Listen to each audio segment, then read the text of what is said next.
Developing story on 12, a police raid takes a deadly turn in Brownsville. A family says their loved one dropped dead during the chaos. Now they're blaming the NYPD. Plus, a downtown food vendor says he's getting the boot, kicked out of the spot he's called home for the past 16 years. Your news starts right now. As local news gets. News 12, Brooklyn. Thanks for joining us tonight. I'm Lori Chung. A police raid in Brownsville took an unexpected turn after a man apparently suffered a heart attack shortly after police questioned his family about a cell phone robbery. Now the question is, did the raid ultimately cause his death? Our Ken Bufa is in Brownsville with more on this developing story tonight. Ken, what are they saying there?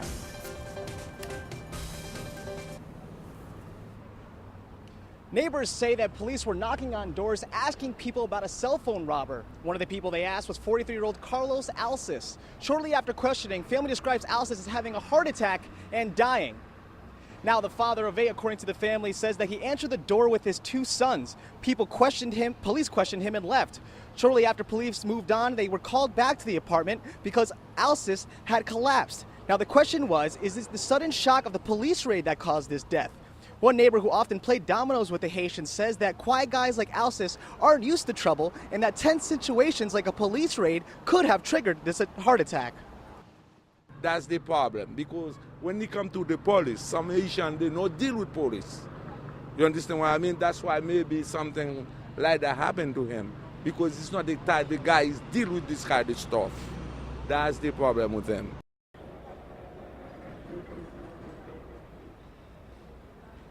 Now, medical examiners are investigating the exact cause of Alces' death, and we are waiting for NYPD to give out a response on this incident. Reporting on Rockaway Parkway, Ken Bufa, News 12 Brooklyn. All right, thanks, Ken. We're going to take a turn now to your weather on the tubes. It's a little cooler out there than normal for August, Daryl, but I don't mind it. Hey, I'm glad you're happy with it. We should be seeing daytime highs around 83 degrees, overnight lows in the mid and upper 60s. And last night was a very comfortable night out there for this day. We're averaging 7 degrees below average. Now, we are noticing temperatures in the 70s out there. Fair skies across not only the borough of Brooklyn, but the entire tri-state area. A few high thin clouds out there. Really nothing's going to cause you any problems. 77 degrees with a west wind at 9 miles per hour. And the humidity levels pretty low out there at 32%. 73 to 77 degrees across the borough. Winds mainly coming in from a westerly direction, anywhere from calm to 17 miles per hour. As we go through the evening into the late night and overnight hours, 9 o'clock 70, 67 by midnight. 6:07 is your sunrise. We'll see temperatures around 64 degrees. All right, thanks, Daryl. We're following a developing story now by the border of Bay Ridge and Sunset Park. Chopper 12 over the dramatic accident. An ambulance overturns, leaving 4 people injured. It happened just before 6 this evening at the corner of 3rd Avenue and 61st Street. EMS says one of the people sustained serious injuries. The other injuries were minor, although were taken to Lutheran Medical Center. And more now on this developing story where Chopper 12 is over the scene of a fire earlier. It's a commercial building on Troutman Street between St. Nicholas and Cypress Avenues. Fire officials say the flames broke out around 4:45. No one was hurt. The city's law department plans to appeal a judge's decision tomorrow in one of the stop and frisk lawsuits filed against the NYPD. Earlier this week, that judge ruled that stop and frisk violated the rights of some New Yorkers. She appointed an independent overseer to monitor the NYPD and make sure that stops and frisks are conducted legally. In Mill Basin tonight, a scare on the water. Fire officials tell us they responded to a boat fire around 3 this afternoon right behind Nick's restaurant. They say 4 people were on board but were able to escape themselves before firefighters arrived. Fortunately, no one was hurt. Unfortunately, that wasn't the case back on land in the same neighborhood. A deadly fire claimed the life of an elderly man at a home on East 66th Street. Police say the flames broke out around 3 in the morning. They tell us 80-year-old Haywood Wald was pronounced dead at Brookdale Hospital. A 71-year-old woman was also rushed to that hospital. She is in stable condition with burns on her arms. Well, food carts are a part of everyday life for thousands of New Yorkers, but changes to our sidewalks can mean real problems for their survival, some even getting kicked out of spots that they've held for years. Our Ed Spino is at the corner of Adams and Fulton Streets, where one veteran vendor is getting the boot after more than a decade. He's absolutely amazing. This is where I get my coffee every single day. Ahmed Khalifa is serving his coffee cart customers the same way he has been for the last 16 years. But everything changed on Wednesday when he says police forced him from his longtime spot on Adams and Willoughby Street and told him to find somewhere else. The reason is a pedestrian plaza of tables and benches that now take up the space he used to hold. Both Ahmed and his customers are upset about the situation. I don't know what to do. I have family to support. I've been 16 years in these spaces and this spot, and just all of a sudden you get the hell out of here. What are you gonna do? What you gonna do? They don't care. Just get out of here. I think it's completely ridiculous. If he's not here, I'm still not going to give any business to anybody else. He's just trying to make a living like everybody else. I have a right to eat and shop wherever I want. They have a right to be on this street. Pushed further down the sidewalk, Ahmed's food cart is now too close to a Panera Bread storefront. That's a violation of city laws, which means this location won't work either. The Department of Transportation tells us the Willoughby Plaza project was a community-supported effort, and that licensed vendors will have to find available curbside locations in the area. As for Ahmed, that means an uncertain future. Tomorrow what I'm gonna do, I don't know. Just leave us. You know how is the economy. Where are you gonna find a job? What you gonna do? Just as they don't care. These people, they don't care. In downtown Brooklyn, Ed Spino, News 12, Brooklyn. I'm Lori Chung. Up next, the father's fight to get his children back, why he says they're being put in danger in the foster care system. But first, a Vote 2013 reminder, just one day left to register if you want to be able to vote in September primaries. The deadline is tomorrow. Go to news12.com for all the information you need to know to get registered and get that process started. Stay with us. A father fighting tonight to regain custody of his children. He claims they're being abused at their foster home. News 12's Sherry Einhorn has the story. I can't go throughout my day right, knowing that my kids are not home. Sam Miller's 4 young children were removed from his custody back in June after his 1-year-old son fell out of the family's second-story fire escape in Brooklyn. The baby wasn't hurt after being caught by Joe Torrey's daughter, who happened to be passing by. I can tell you that truly was an accident. And that's all Miller will say about that. His children, ages 1 through 5, were taken away by New York City's Administration for Children's Services. Then they were brought here to a foster home in Freeport. When they removed my children out of our apartment, they said that the kids will be fine. But on Tuesday, Miller says his youngest daughter, 2-year-old Hannah, was rushed to the hospital, suffering from second-degree burns on her bottom after being scalded by hot water in a bathtub. How does this happen? They're supposed to protect children, not get them hurt. Nassau police say after an investigation, they determined that what happened here on Tuesday was an accident. However, the girl's father told us that ACS did remove his other 3 children from this foster home and place them someplace else. The person who answered the door here at the foster home refused to answer questions, saying only that it was an accident. ACS confirms it is investigating and that other arrangements have been made for the children. As for little Hannah, we're told she had a skin graft today and is recovering in the hospital with her mother and her father by her side. I'm going to do everything in my power to bring them home, where they need to be. I'm Shari Einhorn, News 12 Brooklyn. Miller's attorney says he's planning on filing a lawsuit against the Long Island foster mother, ACS, and any other agency involved in the screening process or the protection and placement of his children. An update now to a story that News 12 has been following closely. The condition of a Brooklyn teen who fell off a Bronx roof is improving, and officials at St. Barnabas says Zaire Young is now in critical but stable condition. The 14-year-old fell 60 feet to the ground Saturday. Police aren't sure if he was pushed, jumped, or if something else caused him to fall. An investigation is underway. Zaire was reported missing just hours after leaving his home Saturday morning. A Brooklyn man is arrested in the shooting of a police officer on Long Island. 21-year-old Kang Zhu is facing attempted murder charges. Police say Officer Mohit Arora was shot in the hip yesterday morning while approaching a house in New Hyde Park. Neighbors called 911 reporting strange noises, and police searched the area, leading them to Zoo and another man. Officer Arora is listed in stable condition after undergoing surgery. Time now to check in with Daryl Green with your weather on the Tuesday. Yeah. Hey, Lori, you know, we're looking at a very nice weather pattern out there for yet another day. High pressure pretty much in charge of what's going on across a good chunk of the northeast United States back into the upper Midwest. Now, the highs are going to be sticking around for a while. They'll be moving towards a northeasterly direction, and that will allow some clouds to filter in as we get into the weekend. But as we stand right now, we're looking very, very nice. You can see clouds off the coast there. And as we take a look at our futurecast, well, what you're going to need to know is we'll hold on to a pretty clear sky as we go through your Thursday night, through your Fridays. Just some high, thin clouds out there. We'll be watching clouds building in from the south as we get into the weekend. Partly to mostly cloudy sky at periods, but we'll also have some decent sunshine out there, so keep that in mind. We're looking at temperatures 73 to 77 degrees. We're noticing dew points are in the 50s and 60s, so they're very comfortable. 63 for the overnight, or a mostly clear and comfortable sky. Daytime highs 80 degrees with a mixture of sun and clouds for your Friday. All right, thanks, Daryl. I'm Lori Chung. Coming up here on 12, one day after a ride accident in Coney Island, the owner tells us why there is no reason to worry about safety at the amusement park. Plus, it's a whole new way of city living. We're going to take you inside a dumpster dwelling in Red Hook. They think of everything around here. Stay with us.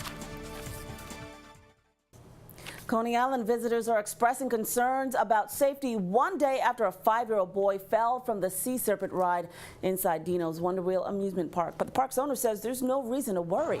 City officials say the boy climbed under the safety bar of the mini roller coaster while the ride was in motion.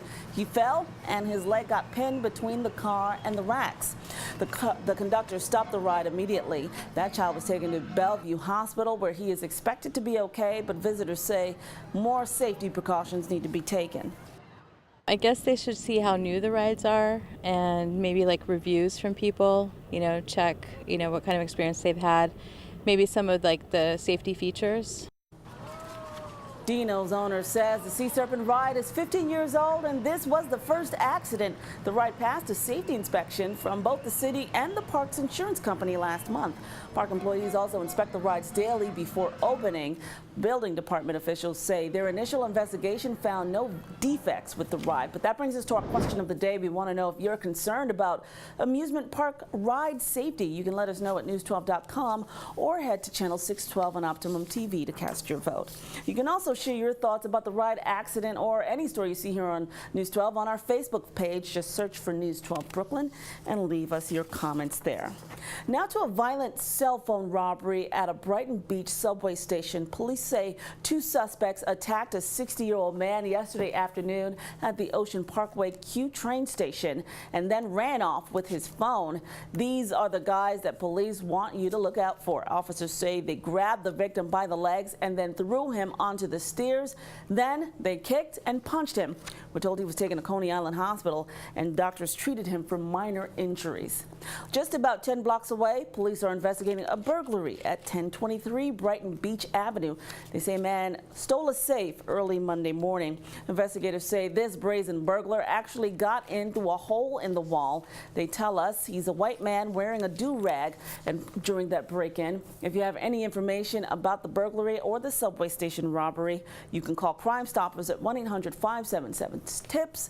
You've probably heard of dumpster diving, but how about dumpster dwelling? Well, that's what one man is doing in Red Hook. He converted a dumpster into a small living space with all the comforts of home.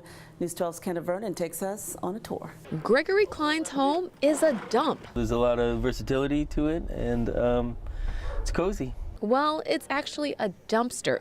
Gregory bought it brand new and spent $4,000, fixed it up himself, and now it's his new home. And I just saw a dumpster and I thought that that's a perfect shape of a house. It looks like a little metal tent.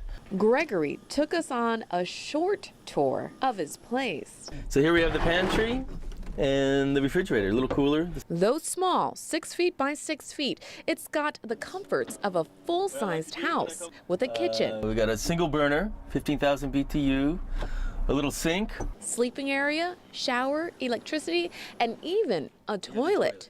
But why live in a dumpster? Just having your own home, not having to worry about a mortgage or a rent. And there's another level to the dumpster, the rooftop deck. It's a place where you can sit, enjoy the weather, and even have a cocktail. Gregory enjoys entertaining and always has guests over. What is this? What is this? Then you open up and they come inside, and then they're saying, hey, now this is nice. At first I just thought it was a dumpster, but once I looked inside, I saw that it had all these other compartments, and I wondered what it was about. Right now, Gregory's dumpster home is parked in Red Hook, but it's mobile, and he looks forward to moving all over the country. In Red Hook, Kenna Vernon, News 12, Brooklyn.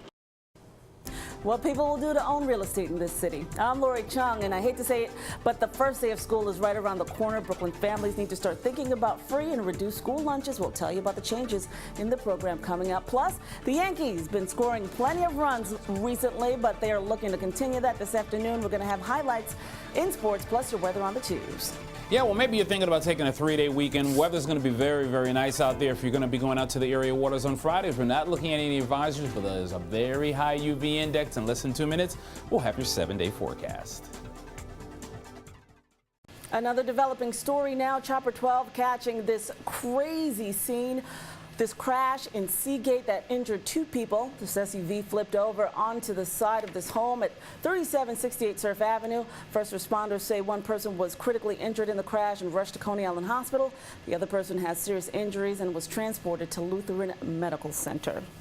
Time now for a look at your weather on the tubes. Daryl Green standing by with your 7-day. Hey, Daryl. Yeah, the 7-day not looking all that bad out there. Let's take a look at the satellite radar composite of the northeast. Not showing a tremendous amount of cloud cover out there. High pressure pretty much in charge of what's going to be going on for the next couple of days. But we've got a lot of moisture in the southeastern United States. And yeah, that moisture's got to go someplace, and it will be going north. We're also looking at a fairly disorganized area of lower pressure that continues to move into the Gulf of Mexico. Some of that moisture we'll be watching out over the next couple of days. Putting your futurecast into motion. We're kind of concerned about the weekend here. One of the last weekends of the summer season, and we hope it's going to be a nice one. More clouds will be out there than anything else. I doubt if we're going to see much in the way of rainfall out there, but just keep an eye to the sky and attune to News 12. 75 to 77 degrees as we ease into the evening hours. 63 for the overnight. A quick check of that 7-day forecast. Show us climbing back into the 80s over the next couple of days. By the end of the 7-day forecast period, mid and upper 80s, we'll call it a mixture of sun and clouds over the 7-day forecast period. All right, thanks, Daryl. Well, New York is the 23rd state visited by the I Will Act on Climate tour bus.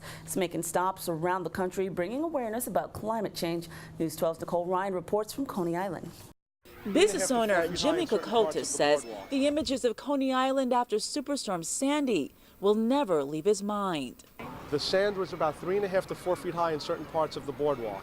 So you couldn't see the railings or the benches that are behind us right now. He believes climate change is contributing to the extreme weather and intense storms in our area. That's why he spoke out at the I Will Act on Climate bus tour. And I don't know where these changes are coming from, but I can tell you that there are places that should be warm that are now colder, and places that used to be cool that are now warmer. So there's definitely something going on in the world. Awareness about climate change is the goal. The Environmental Protection Agency is hoping new regulations will reduce the carbon footprint.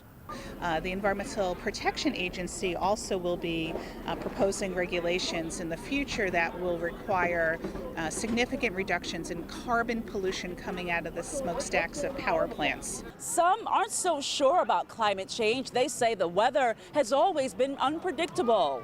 Well, there's in 1947, we had like 10 feet of snow or something like that. And we haven't had a lot of snowstorms for years. And others question if stricter regulations will keep storms like Sandy at bay. Nicole Ryan, News 12, Brooklyn. Pat O'Keefe here now with sports. 3 weeks away from high school sports. It's awesome. High school football practice actually starts this Sunday, so we're right about there. I guess It's been a long summer. We continue to look ahead at some of the athletes who are expected to make some noise this high school sports season. MSG Varsity's list of 30 athletes to watch includes one girls basketball player who's already been on top of the mountain. That's Bishop Ford's Aaliyah Jones. She helped lead the Lady Falcons to the Class AA State Federation Tournament Championship in March. As a junior, averaged 16 points, 4 rebounds, and 3 steals a game. Perhaps her best game was the state final. 25 points, 8 steals, and 7 assists. The 5'8" guard already has scholarship offers from colleges that include VCU, Fordham, and Virginia Tech. Another athlete to watch, Lincoln defensive lineman Thomas Holly. 25 college offers already, including schools like Alabama, Notre Dame, Ohio State. If you want to see the complete list of athletes to watch, you can go to msgvarsity.com. The visiting Los Angeles Angels of Anaheim have some big bats in their lineup. Josh Hamilton, Mike Trout, to name a few. But the Yankee offense has been louder this week. 25 runs for the Yanks in the last 2 games, and they were looking to sweep the Angels at the stadium this afternoon. Alfonso Soriano leading the charge this week in the 3rd inning, down 1-0. Soriano, base hit, knocks in Brett Gardner, ties the game at 1. It's Soriano's 14th RBI in the last 3 days. He's 10 for 14 during that stretch. But his former Yankee Chris Nelson played 10 games with the Yanks earlier this year. This is the 4th inning. His first home run of the season puts LA up 3-1. Then in the 8th, with the bases loaded, his 2nd home run of the season. End of the game, a grand slam as the Angels beat the Yanks 8-4. Last night in LA, Mets ahead of the Dodgers 4-2, bottom of the 9th, but LaTroy Hawkins can't hold on. Gives up his 2-run home run to Andre Ethier, and it ties the game at 4. That's where it stayed until the 12th, when Pedro Feliciano gives up the game-winning hit to Adrian Gonzalez. Brutal 5-4 loss for the Mets, a 3-game sweep for the Dodgers. So a rough 24 hours for our local ball clubs. Ouch. All right, thanks, Pat. Well, a reminder for parents now, the Department of Education's deadline for free and reduced price meals at school is September 30th. And there are a couple of changes to tell you about this year. If your child previously qualified for reduced price meals, they'll now get their lunch for free. But students who do not return an application or are not eligible for the program will pay $1.75. That's up for $1.50. All the information, including a link to the application, is posted at news12.com. I'm Lori Chung. You're watching News 12 Brooklyn. We have more hyperlocal weather and news on the way. First, though, the latest results of our question of the day. Remember, you can still vote at news12.com or channel 612 on Optimum TV.